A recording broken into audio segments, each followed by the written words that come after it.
Assalamu alaikum wa rahmatullahi wa barakatuh. Alhamdulillah ala ni'matul islami wa kafa biha ni'ma. All praise and gratitude be to Allah subhanahu wa ta'ala on his blessing of Islam, which suffices as a blessing. So I'd like to welcome you on the 29th para. We are halfway and inshallah we'll complete today. We are beginning with Surah Jinn. In Quran we see zikr of three creations who have intelligence, angels who are created from Nur, although it's not in the Quran but through hadith that we learn. Men who are created out of clay, and jinn who are created out of fire. Now jinn literally means something which is hidden, and we see from jinn that they are male and they are female, they procreate, they die, they follow a specific faith. Hence they can be kafir and they can be mu'min. So let's just begin with this first ayah of Surah Jinn. A'udhu billahi minash shaitanir rajim. Bismillahir rahmanir rahim. Qul uhiya ilayya annahu istama nafarun minal jinni faqalu inna samena Qur'anan ajaba.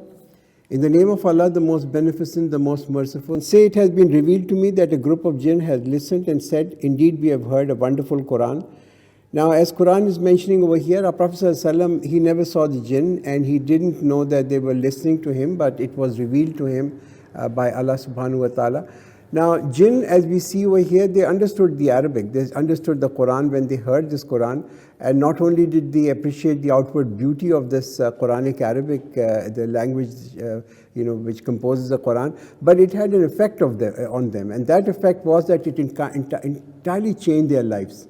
And how come? They say we've heard a wonderful Quran because they heard Quran with full focus. They heard Quran with full attention. They listened to it carefully. Yahdi ila rushdi fa amanna bih walan nushrika bi rabbina ahada.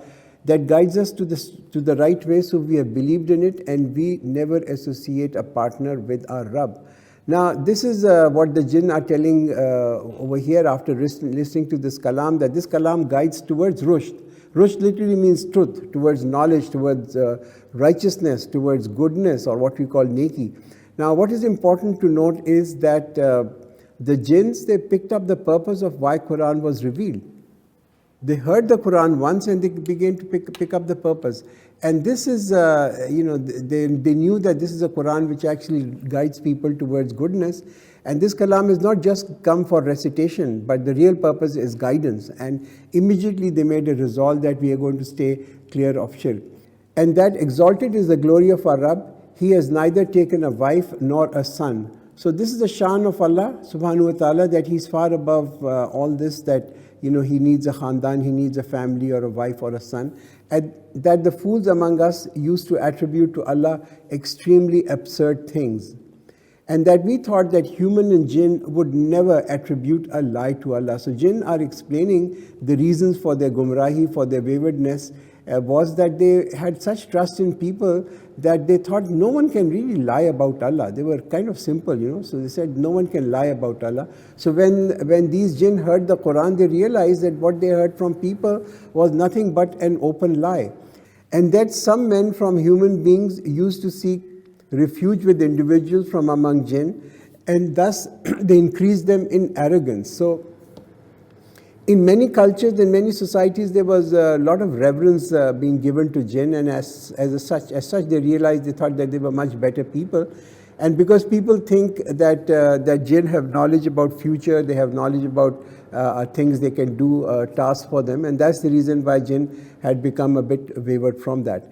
And that they thought, as you thought, that Allah will never resurrect anyone. So this is again a misconception of jinn, that there will be no resurrection, and the similar misconception we find among human beings also. And that we sought to reach the sky, but we found it filled with stern guards and flames. So until now, jinns would be able to fly and quietly hide just around in the universe. And in normal days, to prevent the shaitan, jinn would observe that guards would be appointed. But at the time when these revelations were being sent down onto this earth, these guards would be reinforced. And they said this is really an unusual situation, an unusual arrangement is being made. So when these jinns saw these exceptional situations, they were curious as to why these extraordinary measures are being taken. And they decided that a group of jinn should go down to the earth to investigate the reason for this very unusual activity. Hence a group of jinns passed by our Prophet ﷺ and heard him recite the Quran, and they realized that this must have been the reason that there were so many guards in the heavens, that these revelations were being sent down onto the earth. And that we used to sit in places therein to listen, but if one will try to listen now, he will find a flame in ambush for him. So all this protection, all this protection was because Wahi was being sent down, and the jinns are really commenting on this special situation. And that we did not know whether evil is meant for those on earth or their Rabb intends for them good. So this unusual arrangement in the heavens, this was being discussed by the jinn, and they said maybe Allah has decided to bring a azab on the inhabitants of the earth, or maybe there's a process of Wahi was beginning, and they said that the purpose of this Wahi, or this guidance Wahi being sent down, the revelations being sent down, is guidance, is rashada. That's the word that they used over there. And that some of us are righteous and some of us are otherwise, and we were on different ways. So the jinns are also now discussing the fact that they have split up into many factions as human beings have, and they regret this kind of division that they have among their communities. And thus we have now believed that we can never frustrate Allah on earth, nor we can escape Him by flight. If there is any or a little fear of anyone, they know that Allah is supreme and in might, and none can really escape Him, and everyone is in His control, and hence no one can really flee Him. Therefore, really, why not, what jinns have reached to the conclusion is, why not walk onto the path which leads to Him rather than run away from Him, because there's no place to escape. And that we have heard the guidance, we have believed in it. So whoever believes in his Rabb, he will neither fear loss nor oppression. So the way to achieve success in this deen and in this dunya, this is a kind of an invitation towards Quran. So here the jinn are actually using word in Arabic. If you read, they use the word hidayat, guidance from the Quran. So they are very clear that the nuzul of Quran, the revelations of Quran, is not just for recitation, but the real purpose is that this is a book to be a guide. And that some of us are Muslims and some of us are unjust. Now those who submitted to Islam have found out the right path. So like with the arrival of Wahi, mankind gets divided into two groups. It seems a similar division took place in the jinn community. Some of them became obedient and some of them became nafarman. And as for the unjust, they have become firewood of hell. And if they had kept their way, we would give them to drink of abundant water. So the Quran reveals over here, Allah says that if they had followed the path of Allah and being steadfast on it, Allah would have sent down abundant rain. Now, rain is used for all types of abundances, for money, for children, for crop, for water, that Allah would increase their risk. So that we test them thereby, and if one of them turns away from remembrance of his Rabb, we will thrust him into ever-growing torment. So what is the azmaish that we will test them and that test is if one follows the path of Shariat, when Allah gives him in abundance. That's the point that's being given over here, that when Allah gives, man must not forget that when Allah gives plentiful, that's really not a reward for the good deeds that they have done. No, it's just a test, it's just a trial. So one who gets too involved with the nemats, he will always forget the giver of the nemat. Then all these nemats will become a harbinger for the azab of the hereafter. And that masajid belong to Allah, so do not invoke anyone along with Allah. And that when Allah's servant stood invoking him, they almost rushed on him in crowd. Now here Allah's servant is meant to be our Prophet ﷺ. When our Prophet ﷺ was offering prayers in Kaaba, the mushrik would surround him, they would intimidate him.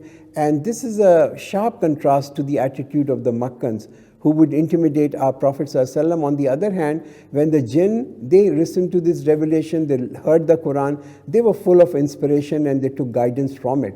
So clearly I think that's, here you can find the jinn have been more superior than the Makkans at least. Our superiority is really in our ability to recognize and accept the truth. Say, I invoke my Rabb and do not associate anyone with him. Now this is an announcement literally which Allah is making through our Prophet ﷺ. So a rule is being announced through Muhammad Sallallahu Alaihi Wasallam that I will call my Rabb and I will not associate anyone with him. And this is what is called Tawheed fi Dua. This Tawheed fi Dua is being explained over here, which is, basically, a kind of a shirk, which is calling Allah and in addition calling someone else, and that's what is wrong. So there's a great emphasis in Islam, and shirk fi dua is one of them, that people do not call anyone besides Allah, that they call Allah and they call someone else also. So we cannot call anyone besides Allah in our dua. Our Prophet ﷺ never made any past prophet or any angel as a wasila for his dua, nor did any previous prophets did this. And so therefore, we cannot use anyone else's name when we make a dua. Every dua is only for Allah. Say, surely I possess no power to cause you any harm or bring you to the right way. So here it's being made clear that you are really not in charge, your own in charge. Your destiny is not in your own hand. Neither do you have any authority nor any responsibility over the taqdeer of someone else, or even to give guidance to someone else. Say, surely no one can ever save me from Allah, and I can never find a refuge except with Him. It is only a conveyance from Allah and His messages, and one who disobeys Allah and His messenger, for him there is fire of hell, wherein such people will live forever.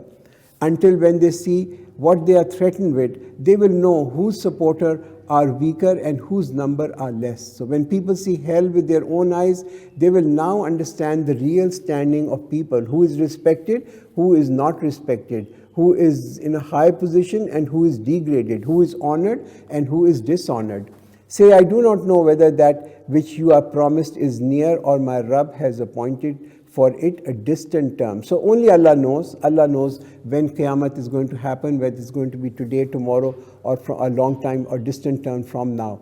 The knower of the unseen. So He does not reveal the unseen to anyone, except to him whom He chooses as messenger, for surely He appoints a guard to go before him and behind him, so that he knows that they have conveyed the message of their Rabb, and He has encompassed all that is with them, and has comprehensive knowledge of everything by number. So Allah concludes this Surah Jinn with the message of Allah, that a message of Allah has reached people. Angels have brought it with purity to our messenger, who has delivered this message with complete and unpolluted message to all the people.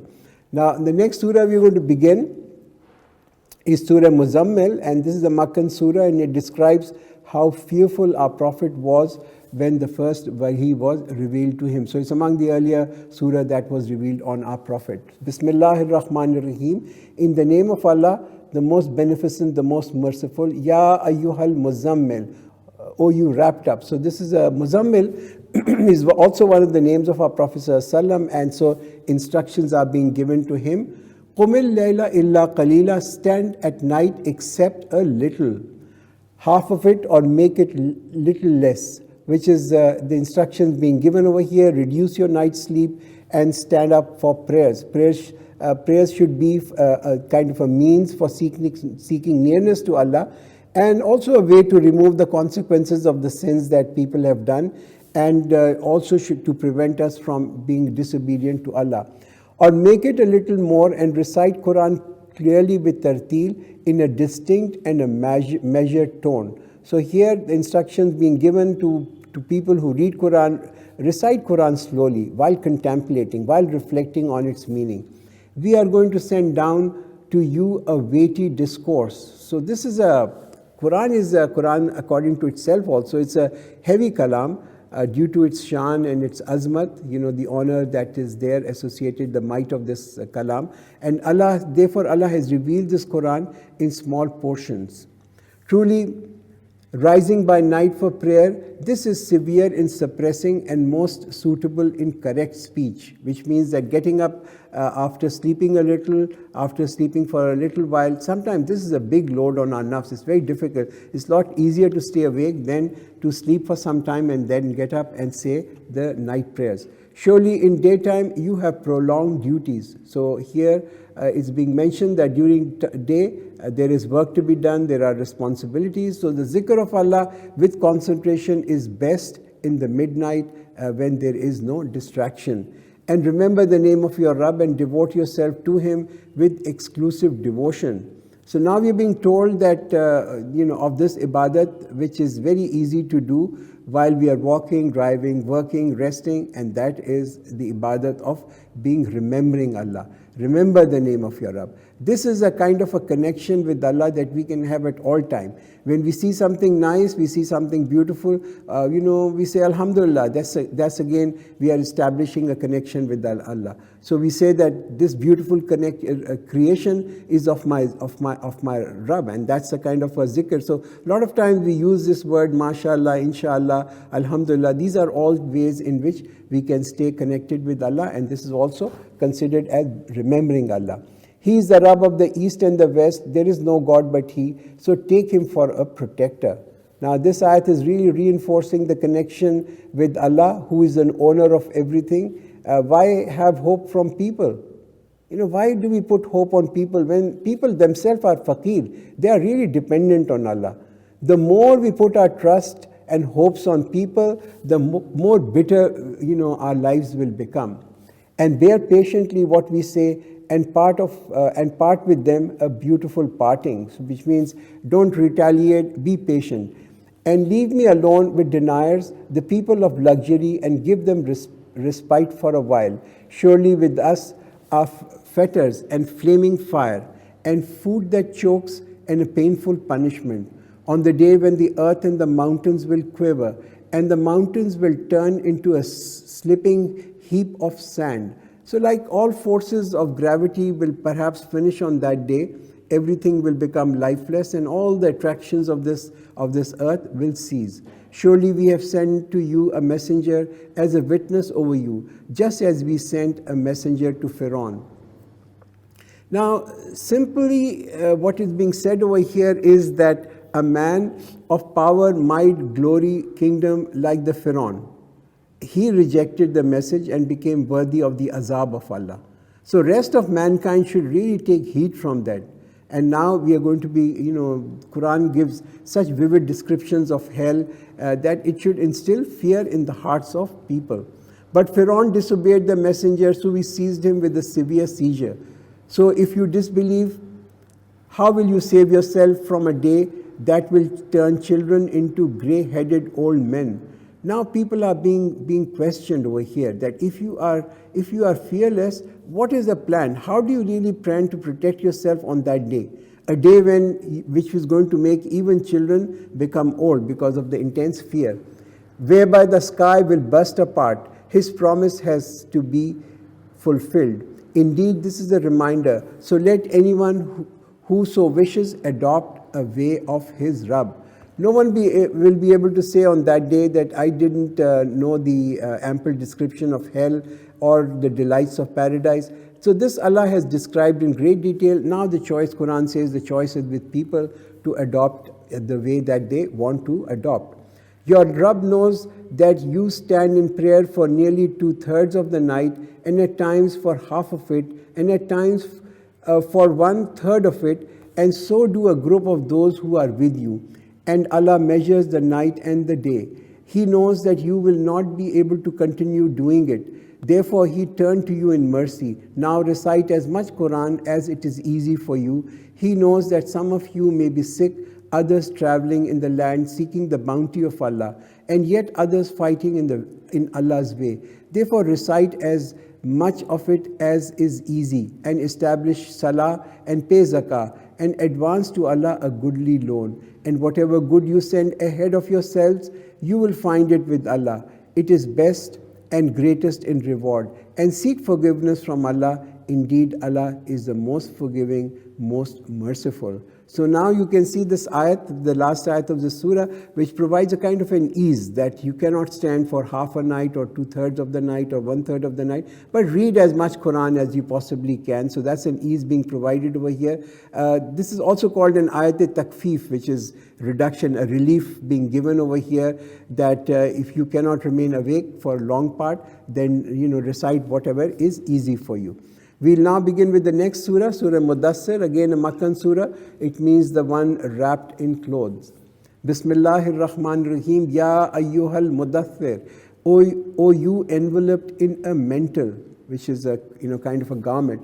So here you can see this is a very interesting surah. The very next ayat called for a major and serious responsibility being put onto our Prophet ﷺ, a heavy burden being placed on his shoulder, and it's a kind of a hukum in Surah Mudassir, which is basically going to change everything in the life of our Prophet. Qum fa'anzir, stand up and warn. Gone are the days of comfort and rahat, and now being told to our Prophet ﷺ, be ready for a long struggle. This word qum, which comes in this ayat, it brought about a revolution in the life of our Prophet ﷺ. All the worldly protection, all the worldly loves, comforts, etc. things, they became things of the past. And after this hukum, there was really no rest in his life. His life was never the same. He got up and he started to warn people, and he never sat down till his last breath.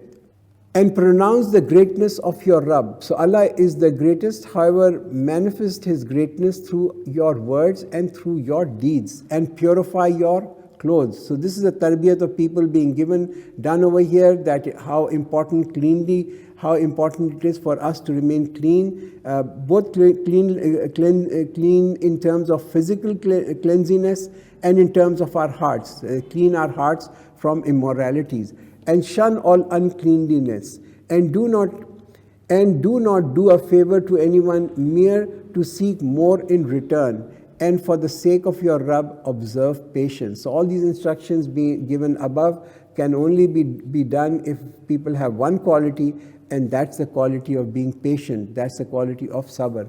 And then the trumpet will be blown. That day will be a difficult day. So Israfil alayhi salam, who is one of the angels, he's been assigned the duty of blowing the trumpet. As soon as the hukum of Allah comes, he will do his duty of sounding the trumpet. Not easy for the disbelievers. Leave me and the one whom I have created alone. Now when man comes to this world, he comes alone. Even his clothes that he gets over here. So Allah does the intizam, He gives to him from his nemats, the wealth, the position, the status. And Allah does not give because they are the right of people, that people have to be, they deserve this, or that they have earned it, but just as a test. To whom I granted resources in abundance, and son abiding in his presence, and extended power and honor to him. So everything, so Quran describing the example, a model example of a person to whom Allah had given resources, children and power and honor, everything in plentiful, mal and daulat and izzat and maqam. Still he inspires that I should give him more. Never, surely he opposes our revelation. Then such a person, he thinks that Allah will continue to give him more. Quran says, Kalla, certainly not. Because he did not give these nemats as if they were the due rights of that person.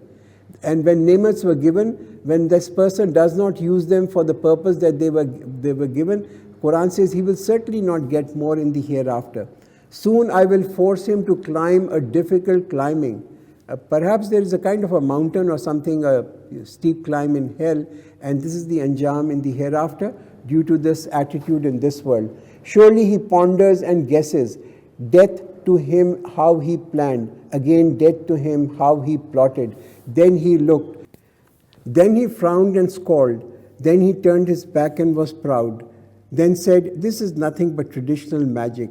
This is nothing but the saying of a mortal. So a word picture is being sketched over here, and one can really visualize the whole event, that there is this man to whom truth became apparent, but for reason he didn't really bring iman, because he didn't really want to lose the privileges that he had in this world, the kind of position that he had in this world, and didn't accept our Prophet ﷺ as a messenger. Soon I will put him into saqar, and what will make you realize what is saqar? It leaves nothing, nor does it spare any. It's scorching the skins. Appointed on it are 19. And we did not make wardens of fire but from angels, and did not fix their number, but as a test for those who disbelieve, so that those who were given the book may be certain, and those who believe may increase in faith, and so that those who are given the book and those who believe may not doubt. And those in whose hearts there is a disease, and the disbelievers say, what has Allah meant by this parable? Thus Allah lets go astray whomsoever He wills, and leads to the right path whomsoever He wills, and no one knows the forces of your Rabb but He, and this is nothing but a reminder for the mortals. So when these ayahs were being revealed, the people of the book made an objection, because they really, I think I'm going to do the translation, the explanation again. So when these ayahs were being revealed, the people of the book made no objection, because this was there in their books also, in the Torah. Now those people who are seeking guidance take everything from this book, and they do not mince it. They do not nitpick the words that are there in the Quran. Nay, I swear by the moon, and by the night when it goes back, and by the morning when it becomes bright. Surely it is one of the greatest things, as a warning to mankind. So these signs being described over here, night and day, these are great signs. Similarly, Qiyamah and hell are among the great signs of Allah, and these are bound to come. So Allah's work proceeds as part of a plan. Hence, if someone wants that night should come earlier, before its time, it will not come. A day will not come before its time. But can anyone doubt their coming? We know that now it's night and then a day is going to come. So non-fulfillment of this demand does not mean that the event will not occur, and the same is true for the Qiyamah. To the one from among them who wishes to go forward or remain behind. So whoever wants, he can choose Akhirat, and whoever wants, he can really defer it. How can one prefer or defer it? By either staying within the boundaries due to the fear of Allah, not to satisfy conscience and show off, but only for Allah. That's the reason why people want to stay within the boundaries. Now these choices come to us every day, and we make these choices based on our own faith and based on our belief in the accountability in the hereafter. Every soul is held in pledge for what it has earned. So every soul is mortgaged, every soul is in rehen. Like when we take a loan, we give something valuable as a kind of a rehen, as a collateral. So when the loan is returned back, the collateral is also then released. So the same is true for a moment when he reaches the hereafter, all and presents his good deeds, then his soul will be released from the torment. So our souls are also in a state of rehen. Except the people of the right, who will be in the garden asking each other, Anil Mujrimeen, about the guilty people.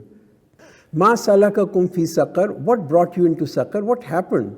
So people of Jannah, perhaps they will not feel sad about looking at these people in saqar and hell, because paradise is a place where there is no fear and there is no grief.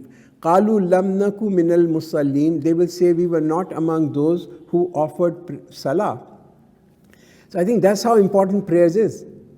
That the first thing they will say is we were those people who did not offer prayers, we didn't offer salah. And that's kind of an amazing thing about this, that how important salah is. And we did not give food to the needy. So not only did they not pray, they were hard-hearted, never gave haqq to Allah by actually being regular in prayers, nor gave the haqq to people by giving them free food.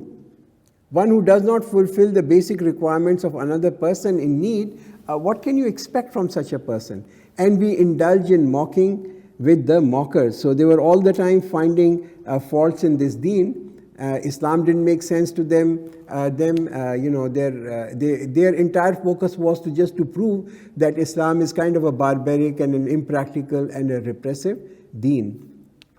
And we used to deny the day of judgment. For such people, judgment doesn't really make much sense until when we were overtaken by that which is certain. So the intercession of the intercessors will not benefit them. So what has happened to them, that they are turning from the reminder as if they were wild donkeys fleeing from the lion. So instead that they are in such stage of confusion, these people are in such state of confusion and doubts and question that when they are invited towards the cure by the revelations of Allah, they do not come. Their reaction when they are invited is like a donkey which really runs away after it sees a tiger. Rather, every one of them wishes that he should be given unrolled divine scriptures. So why don't these people listen to the Quran? Their attitude is, really don't tell us. We will understand it ourselves. If Allah could, He could have revealed the Quran on each individual. And had that happened, each one of them would have interpreted this Quran in a different way. And they would try and find loopholes. Hence, the best among mankind was chosen and Quran was revealed unto him. Never, but they do not fear the hereafter. So the entire knowledge of Akhirat becomes zero if one does not have fear of it. Knowing about Akhirat is all about having fear of it. So for our salvation, it is necessary that one has knowledge and a fear of that day. Never. Indeed, this is a reminder. So whoever so wishes may take advice from it, and they will not take advice unless Allah so wills. He is worthy to be feared and worthy to forgive. The next surah is Surah Al-Qiyamah, and as the name suggests of the surah, the subject matter relates to its name also. Bismillahir Rahmanir Rahim. In the name of Allah, the most beneficent, the most merciful. La uqsimu bi yawmil qiyamah. Nay, I swear by the day of resurrection. So it's almost like this ayat is saying, no, what you are saying and thinking about this day of the resurrection is all wrong. That these are your self-created concepts. These concepts and all these concepts are being negated over here. Wala uqsimu bin nafsil lawwama, and nay, I swear by the self-approaching conscious. This conscious, Allah is swearing by that. This conscious, the judge that is sitting inside us, which checks us. Whenever we have a bad thought, whenever we do a bad action, a bad deed, this is this conscious which makes a person realize that there is something wrong that you have done, makes him feel a little guilty. So the attention being turned to this internal experience, that there is a balance inside you. So why is it so difficult to believe that at a time will come when Allah will also sit and take hisab of people? Does man think that we will never assemble his bones? Why not? While we are able to reset even his fingertips perfectly. So Allah says over here, not only will you be resurrected, but you will be recreated with perfection right down to the fingertips. Identity of everyone will be fully preserved. But man wishes to go on violating Allah's injunctions ahead of him. Psychology of such people, open to the underlying factors is not that they think that Qiyamah is impossible. The thing is that if they acknowledge Qiyamah, then they will have to put restraint on their life, and they will have to do correction in their life. But the sins that they are doing, they are so strong, the attraction is so strong that the hearts does not accept this. He says, when this day of resurrection will be, so when the eyes will be dazzled, and the eyes will be dazzled because of intense fear, and the moon will lose its light, and the sun and the moon will be brought together. On that day, man will say, where to escape? So in panic, running around, trying to find some hiding place, no place to escape. By no means, there will be no refuge at all. On that day, towards your Rabb will be the destination of everyone. Man will be informed on that day what he sent ahead and what he left behind. So on that day, people will know which things that they gave priorities and which they had neglected and what they had postponed. Rather, man is a witness against himself, even though he may offer his excuses. O Prophet, do not move your tongue concerning it to make it haste with it. Surely on us is its collection and its recitation. So Allah has taken upon himself to collect the Quran. That means that don't worry, you will not forget any of its ayah. Therefore, when we have recited it, follow its recitation. So when Allah has made you read the revelation, He has collected different ayahs in a specific order, then follow that order. Then indeed on us is the explaining of it. So bayan, the word that is used over here, it literally means tafsir, that the meaning of the words were also taught to our Prophet ﷺ from Allah. So Quran can neither be understood through a dictionary, nor can it be understood through any rules of grammar. But for understanding the meanings of Quran, one has to actually refer to the hadith of our Prophet ﷺ. By no means, but you love the immediate and neglect the hereafter. Many faces that day will be glowing, looking towards their Rabb, and many faces on that day will be gloomy, which means that they will be lost. Realizing that a back-breaking calamity is going to be afflicted on them, never, when it comes upon to the throat, and it is said, who is an enchanter? So after Qiyamah, Allah is reminding us of the small Qiyamah that's about to take place, the time of our death. That will be a difficult time. That difficult time is bound to come on all of us, these last moments that people will face. And he realizes that it is time for departure, so it's a parting time. And one leg is intertwined with the other, so it's kind of the helplessness and the weakness and the difficulties of death. Then on that day, it's to your Rabb that one has to be driven. So person is almost like the soul of a person not willing to leave this world is being taken now. The person is not willing to go. He never really wanted to meet Allah. So it's almost like a force. He's being pushed to be driven towards Him. So he neither believed nor prayed, but rejected the truth and turned away. Then he went to his family puffed up with pride.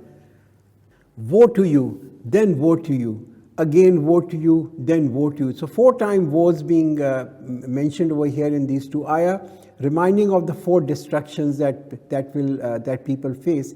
One is at the time of death, number 2 in the grave, then in the plains of Hashar, and then finally the azab of the hell.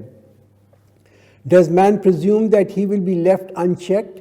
Was he not an ejaculated drop of semen? Then he became a clot, and then we created him and made him perfect, and made from him 2 kinds, male and female.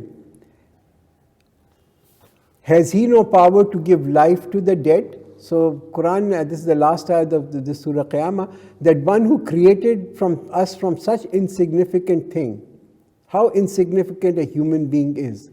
He certainly has the creative power and the ability not just to create and finish us, but to also to recreate us.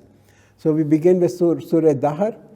A'udhu billahi minash shaitanir rajim. Bismillahir rahmanir rahim. Hal ata alal insani khinun minal dahri lam yakum shay'am maskura. In the name of Allah, the most beneficent, the most merciful. There has come upon man a period of time in which he was nothing worth mentioning. So Quran begins reminding people of time, the era, the ages, reminder of how long man was nothing. Every one of us were elements just scattered over the earth. Only Allah knew which elements would become our part. And we have created man from a mixed sperm drop, then put him in a test, and then we made him able to hear and able to see. So 2 important attributes that are given to people, the seeing and the hearing, and for these people will be questioned. Surely we have shown him the way to be either grateful or ungrateful. So these ways are shown to people, the choices with people now. We have prepared for the disbelievers shackles and iron collar and a blazing fire. Indeed, the righteous will be given a drink in a goblet blended with the drink from camphor. That will be a spring from which Allah's servant will drink, making it gush forth abundantly. So reminders of the ni'mats of Jannat, which the righteous will get after so much effort and so much anxiety. They are the ones who fulfill their vows and fear a day whose evil events will spread far and wide. And they gave food out of love for him to the needy and the orphans and the captives, saying to them, we feed you only for the sake of Allah. We have no intention of receiving either a return from you nor even thanks. So don't need, these people are saying, we are feeding you, we don't need any reward from those people who are benefiting, we don't even want any thanks from them. We are only doing it for the sake of Allah. In fact, we are fearful of our Rabb, of a stern and a distressful day. So they are investing for this very tough day. So Allah will save them from the evil of that day and cause them to meet with joy and freshness. So this is the great fazl of Allah, that He has saved people from this difficulty. And He will give them in return for their patience paradise and garments of silk. So the reason why they given this reward is because of their patience. So patiently endure all the difficulties that come in the way of this deen, wherein they will be reclining on couches, feeling neither the heat of the sun nor intense cold. So it's kind of a, the whole picture being drawn over here, carefree, trouble-free, kind of a relaxed life. And shades of gardens will be hanging low on them, and their fruits will be easy to reach. Circulating among them will be vessels of silver and cups that are made as transparent as crystals. Crystals clear, made of silver, measured by those who fill them with due measure. And they will be served with goblets of drink blended with ginger, acquired from the spring of Salsabil. And circling around will be serving boys blessed with eternal youth. When you would see them, you would take them as scattered pearls. When you will look, you would see bliss and magnificent kingdom. Upon them will be garments of fine silk and thick silk, and they will be adorned with bracelets of silver. Their Rabb will give them a pure beverage to drink. This is a reward for you, and your efforts have been appreciated. Inna nahnu nazzalna alayka al-Qur'ana tanzila. Indeed, we have revealed to you the Quran through a gradual process. For those people who are wanting paradise, Quran is such a big nemat. It has been revealed slowly. It is a door, it's a way through which people can reach to their final destination. So be steadfast patiently in obeying your Rabb's command, and do not obey any of them who is sinner or ungrateful. So sabr, as being coming time and again, is a passport to paradise. And pronounce the name of Allah morning and evening, and in some part of the night prostrate yourself before Him and glorify Him a long night through. In fact, these people love that which is immediate and neglect a heavy day ahead of them. We have created them and made their joints strong, and whenever we please, we will replace them with others like them, a total replacement. So look at your own body, how we are tied in together, these complex joints that we have. Indeed, this is a reminder, so let anyone who so wishes adopt a way to his Rabb. So Allah provides guidance for all. Now it's a choice of people which path to take, whether it's a path leading to Allah or taking away from Him. And you will not wish so unless Allah so wills. Indeed, Allah is all-knowing, all-wise. He admits whomsoever He wills to His mercy, and for the wrongdoers He has prepared for them a painful punishment. So this is Allah's choice. It's not really a roll of dice that some people will get punishment and others will go into paradise. We do the next surah, Surah Mursalat, which is Mursalat literally means the one who was sent, the one who is sent. Bismillahir Rahmanir Rahim, Bal Mursalati Urfa. I swear by those winds that are sent one after the other. Fal Asifati Asfa, and by those that blow violently, and which scatter clouds far and wide. So these separating winds which drive the clouds to some land and make rain fall on them, and then equally leave some lands dry and barren. The one who separate a separation, then bring down the advice as an excuse or warning. So the message should reach all so that no one has any excuse.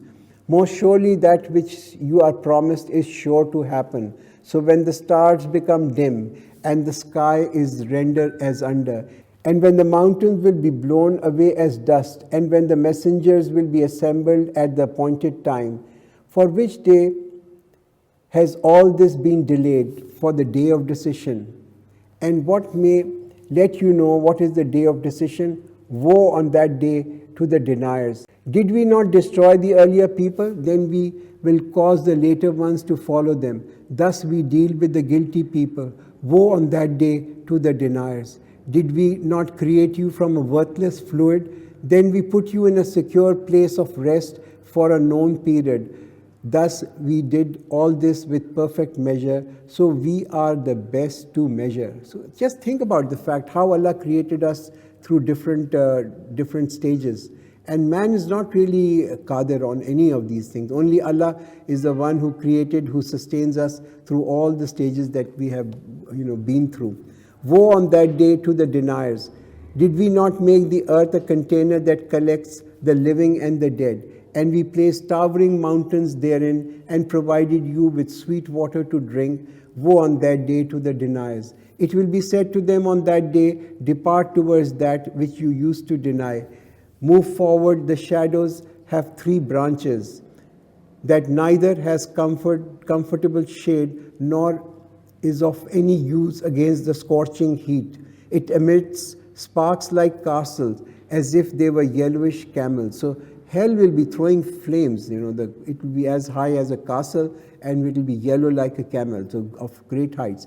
Woe on that day to the deniers. This is the day when they will not speak, nor will they be allowed to offer any excuse. Woe on that day to the deniers. It will be said to them, this is the day of decision. We have assembled you and the earlier ones together. Now, if you have a trick, use the trick against me. Woe on that day to the deniers. Surely the God-fearing will be amidst shades and streams and fruits of their desire.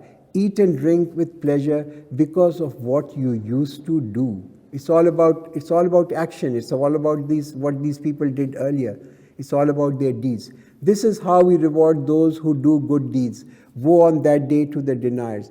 Eat and enjoy yourself for a little while. Surely you are guilty. Woe on that day to the rejectors. And when it is said to them, bow down, they do not bow down. Woe on that day to the deniers. Then which message after it will they believe? So barakallahu lana wa lakum fil Quran al-Azim wa nafana wa iyyakum bil ayati wa zikril hakim.